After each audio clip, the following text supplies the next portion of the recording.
Salam sejahtera untuk kita semua. Pelajaran sekolah sahabat dengan tema utama mengelola bagi sang guru sampai dia datang. Pelajaran kedua, perjanjian Allah dengan kita. Rabu 11 Januari, kontrak persepuluhan. Ada hubungan rohani yang erat antara praktek persepuluhan dan hubungan kita dengan Allah.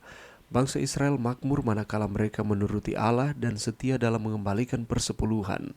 Sebaliknya, mereka jatuh pada masa-masa yang sulit ketika mereka tidak setia dalam persepuluhan.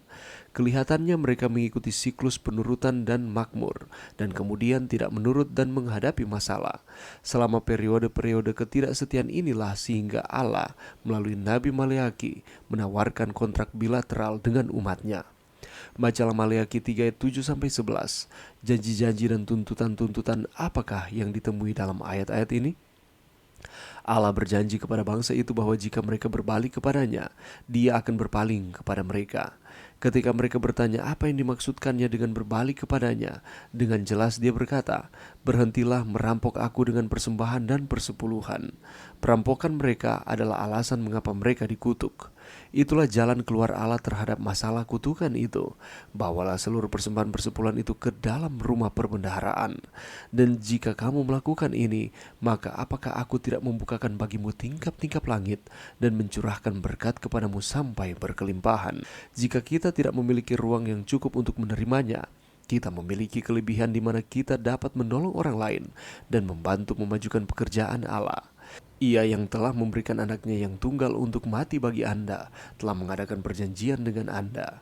Ia telah memberikan Anda berkat-berkatnya, dan sebagai imbalannya, Ia menuntut Anda membawa kepadanya persepuluhan-persepuluhan dan persembahan. Tak ada seorang yang dapat berkata bahwa sukarlah baginya untuk memahami hal ini. Rencana Allah mengenai persepuluhan dan persembahan dengan tegas ditandaskan dalam Maleaki pasal 3. Allah mengajak manusia pembantu-pembantunya untuk tetap setia dalam ikatan janji yang telah Ia buat dengan mereka. Nasihat Penatelayanan halaman 75. Ada satu siklus positif penurutan yang dicatat pada masa pemerintahan Hizkia, Raja Yehuda yang baik. Ada kebangunan rohani yang sejati di Yehuda dan orang-orang mulai dengan setia mengembalikan persepuluhan dan persembahan mereka ke perbendaharaan bait suci. Begitu banyak yang datang masuk sehingga menumpuk di bait suci. 2 Tawarik 31 ayat 5 menceritakan apa yang terjadi ketika bangsa itu membawa dalam jumlah yang besar hasil pertama daripada gandum, anggur, minyak, madu dan segala macam hasil bumi. Mereka membawa juga persembahan persepuluhan dari segala sesuatu dalam jumlah yang besar. Apakah yang persepuluhan atau kurang dari itu Anda katakan mengenai kerohanianmu dan hubunganmu dengan Allah? Pelajaran yang bisa kita dapatkan pada saat ini, semua aspek kehidupan adalah bagian dari perjanjian Allah. Dalam perjanjian ini, Allah berjanji untuk memberikan kepada umat manusia kekuatan untuk mencapai harta kepunyaan. Sebagai imbalannya, Allah menuntut kesetiaan kepada perjanjian untuk 3 alasan berikut ini. Yang pertama, harta kepunyaan harus mengingatkan kita bahwa Allah sedang menggenapi bagiannya dalam perjanjian. Allah mendeklarasikan bahwa umatnya akan mengingatnya, sebab Dialah yang memberikan mereka kekuatan untuk memperoleh kekayaan, dan berkat-berkat ini adalah bagian dari perjanjian itu.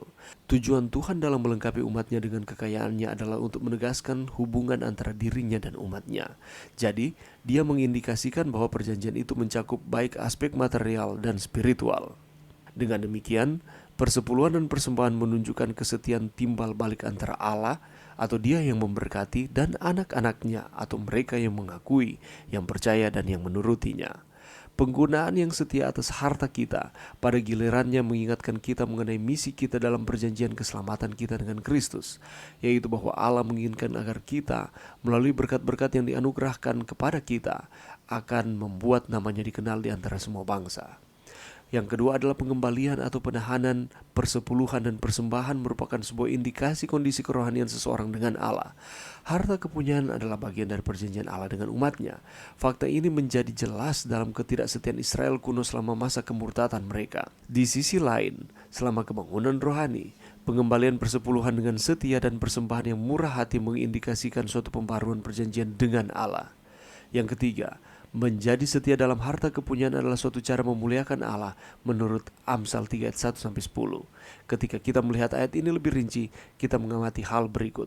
Kata muliakanlah dalam bahasa Ibrani, kabat, berarti menghormati dan menjadi kaya di hadapan Allah. Kata Ibrani untuk harta atau houn sesuai dengan Amsal 3 ayat 9 berarti kemakmuran, kekayaan. Ayat ini menyampaikan sebuah pesan yang jelas yang masih berlaku sampai sekarang. Menjadi setia dengan harta kepunyaan kita membawa kehormatan dan kemuliaan bagi Allah.